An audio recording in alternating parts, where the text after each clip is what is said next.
नमस्कार बच्चों, मैं रेखा चौहान अपने चैनल भाषा एकेडमी में आपका स्वागत करती हूँ। बच्चों, आज मैं कक्षा 10वीं की पाठ्य पुस्तक हिंदी लोक भारती की पहली इकाई की पहली कविता भारत भारती, जिसके कवि जयशंकर प्रसाद जी हैं, वो बताने जा रही हूँ। सबसे पहले हम कवि का परिचय देख लेते हैं। उनका जीवन परिचय इस प्रकार है। जयशंकर प्रसाद जी छायावाद के प्रमुख आधार स्तंभ महाकवि प्रसाद जी का जन्म 1890 में वाराणसी के सराय गोवर्धन में हुआ था। प्रसाद जी बहुमुखी प्रतिभा के धनी थे। उन्होंने साहित्य की काव्य, कहानी, नाटक, उपन्यास, निबंध आदि विधाओं में लेखन किया। उन्होंने संपूर्ण साहित्य के माध्यम से भारतीय संस्कृति एवं उसके गौरवशाली अतीत को अभिव्यक्त किया है। कवि की कुछ प्रमुख कृतियां हैं, वो इस प्रकार हैं। काव्य हैं झरना, आंसू, लहर इत्यादि। कुछ महाकाव्य हैं कामायनी, और कुछ ऐतिहासिक नाटक हैं स्कंदगुप्त, चंद्रगुप्त, ध्रुव स्वामिनी। कुछ कहानी संग्रह हैं, वो इस प्रकार हैं प्रतिध्वनि, आकाशदीप, इंद्रजाल आदि। और कुछ उपन्यास हैं कंकाल, तितली, इरावती। पद परिचय देख लेते हैं। ये कविता भारत महिमा एक छायावादी कविता है। छायावादी का तात्पर्य इस प्रकार है कि प्रकृति के माध्यम से देश प्रेम व मानवीय गुणों का बखान करना छायावादी कविता की विशेषता रही है, और जो प्रस्तुत काव्य है में भी इन्हीं गुणों को दर्शाया गया है। जयशंकर प्रसाद जी ने प्रस्तुत कविता के द्वारा प्रसाद जी ने भारत के गौरवशाली अतीत का बहुत ही सुंदर वर्णन किया है। प्रस्तुत कविता भारतीयों के मन में अपने देश के प्रति प्रेम व आदर का भाव निर्मित करती है। इस कविता द्वारा कवि ने हमें त्याग, देश प्रेम एवं देश पर अपना सर्वस्व निछावर करने के लिए प्रेरित किया है। चलते हैं बच्चों इस कविता के पहले पद्यांश की तरफ। वो इस प्रकार है। हिमालय के आंगन में उसे किरणों का दे उपहार, उषा ने हंस अभिनंदन किया और पहनाया हीरक हार। जगे हम लगे जगाने विश्व, लोक में फैला फिर आलोक। व्योमतम पुंज हुआ तब नष्ट, अखिल संस्कृति हो उठी अशोक। बच्चों, इस पद्यांश का भावार्थ इस प्रकार है। भारत की महिमा का गुणगान करते हुए कवि कहते हैं कि हिमालय पर्वत के आंगन में उषा ने हंसकर किरणों का उपहार दिया है। उषा ने इस देश का अभिनंदन करते हुए उसे हीरों का हार पहनाया है, अर्थात सूर्योदय होने से पहले उषा रूपी किरणों का हिमालय के आंगन में आगमन हुआ है।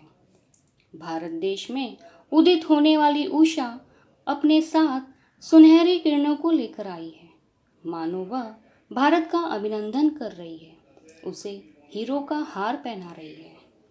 उषा के उदित होते ही सभी भारतीय ज्ञान रूपी किरणों के साथ नींद से जाग गए हैं।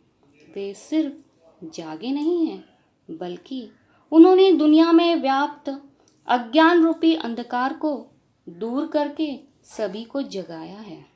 इसी तरह समस्त संसार में ज्ञान रूपी प्रकाश फैलाने का पुनीत कार्य भी किया है। भारतीयों के इस श्रेष्ठकर कार्य के कारण ही विश्व रूपी आकाश में फैला हुआ अंधकार नष्ट हुआ है, और इस तरह समस्त संसार से शोक, दुख आदि का अंत हुआ है। बच्चों, ये तो आप पहले पद्यांश का भावार्थ। दूसरे पद्यांश की तरफ चलते हैं। वो इस प्रकार है। विमल वाणी ने वीणा ली, कमल कोमल कर में सब प्रीत। सप्त सर सप्त सिंधु में उठे, छिड़ा तब मधुर साम संगीत। विजय केवल लोहे की नहीं, धर्म की रही धरा पर धूम। भिक्षु होकर रहते सम्राट, दया दिखलाते घर घर घूम। बच्चों, इस पद्यांश का भावार्थ इस प्रकार है। कवि कहते हैं कि भारत देश की महिमा इतनी गौरवशाली, समृद्ध और महान है कि इसी देश ने विश्व को संगीत की अनमोल सौगात दी है। संगीत की देवी माँ सरस्वती ने अपने एक हाथ में वीणा व दूसरे हाथ में प्रेम के साथ कमल को धारण कर सभी को संगीत का अमृत पान करवाया है। इसी कारण विश्वरूपी सप्त सिंधुओं में संगीत के सप्त स्वर गूंज उठे और मधुर सामवेद संगीत का आविष्कार हुआ है। भारत पर कई बार विदेशियों ने हमला किया था, फिर भी भारत की अखंडता कायम रही। इन्हीं युद्धों में भारत की जीत हुई है। भारत ने सभी को सिखलाया है कि ये सिर्फ लोहे की जीत नहीं, बल्कि ये जीत हमारे धर्म की है। धर्म का ठीक से पालन करने में ही व्यक्ति की जीत है। इससे बढ़कर कोई दूसरी जीत हो ही नहीं सकती। भारत ने दुनिया के सामने कई आदर्श रखे हैं, जैसे कि राजकुमार गौतम बुद्ध बौद्ध भिक्षु हो गए और उन्होंने जगह जगह जाकर सभी को दीक्षा दी और दया का पाठ सिखलाया था। बच्चों, ये तो आपके दूसरे पद्यांश का भावार्थ। तीसरे पद्यांश की ओर चलते हैं हम। वो इस प्रकार है। गोरी को दिया दया का दान, चीन को मिली धर्म की दृष्टि, मिला था स्वर्ण भूमि को रत्न, शील की सिंहल को भी सृष्टि। किसी का हमने छीना नहीं, प्रकृति का रहा पालना यही, हमारी जन्मभूमि थी यही, कहीं से हम आए थे नहीं।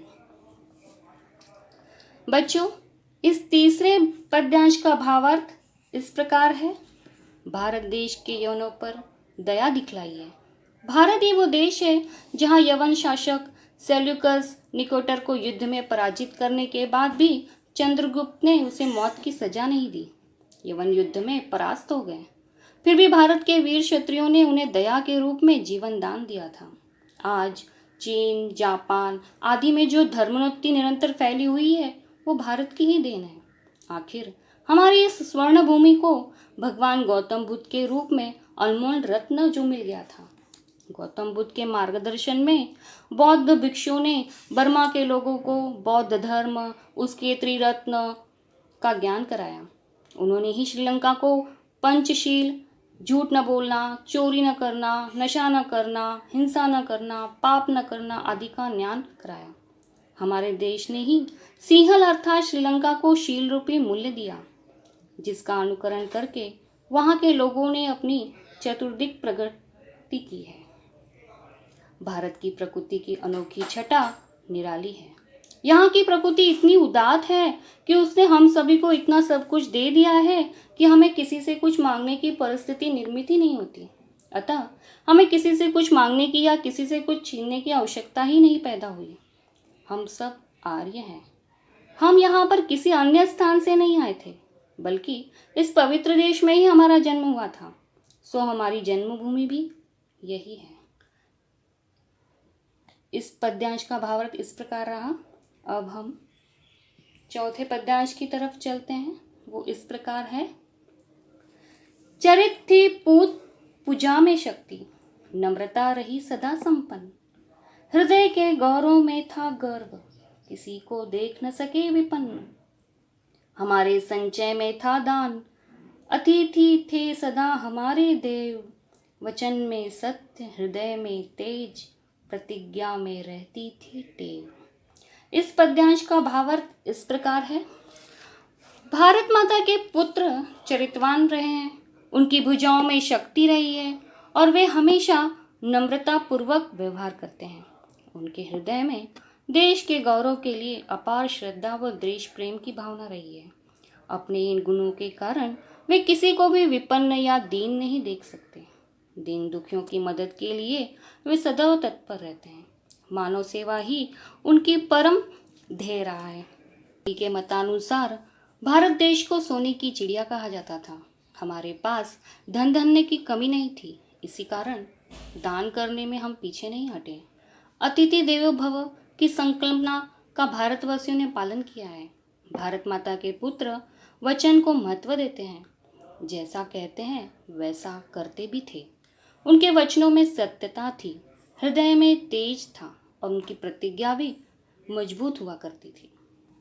दोस्तों, इस पद्यांश का भावार्थ इस प्रकार है। हम पांचवें पद्यांश की तरफ चलते हैं। वो इस तरह है। वही है रक्त, वही है देश, वही साहस है वैसा ज्ञान, वही है शांति, वही है शक्ति, वही हम दिव्य आर्य संतान। जिए तो सदा इसी के लिए, यही अभिमान रहे ये हर्ष, निछावर कर दे हम सर्वस्व, हमारा प्यारा भारतवर्ष। यहाँ पर इस पद्यांश पर इस प्रकार भावार्थ दिया है कवि ने। कहते हैं कवि कि हम भारतवासी अपने अतीत के गौरव को कैसे भूल सकते हैं। आज इतने युगों बाद भी हम उसी भारत देश के निवासी हैं। आज भी हमारी रगों में वही रक्त है, वही साहस है, वही शांति और वही ज्ञान विद्यमान है।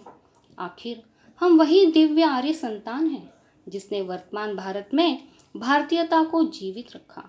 हमारे अर्तन मन में आज भी शांति व सामर्थ्य निहित है।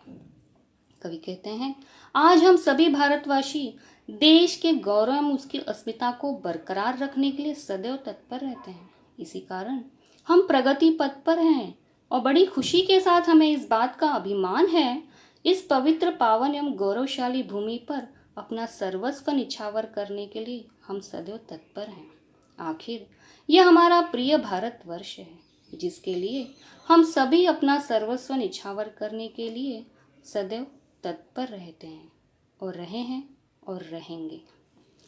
बच्चों, ये तो रहा आपके 5वें पद्यांश का भावार्थ। इस प्रकार है। इस कविता के कुछ प्रमुख शब्दार्थ दिए गए हैं, उसे आप ज़रूर देख लीजिएगा, जो आपके परीक्षा हेतु बहुत ही काम आएंगे, जिससे आपको कविता बहुत ही आसानी से समझ आ जाएगी। बच्चों, आपको ये वीडियो कैसा लगा, आप उसे लाइक, शेयर, कमेंट और सब्सक्राइब करना न भूलें। बेल आइकन को ज़रूर दबाएं। धन्यवाद।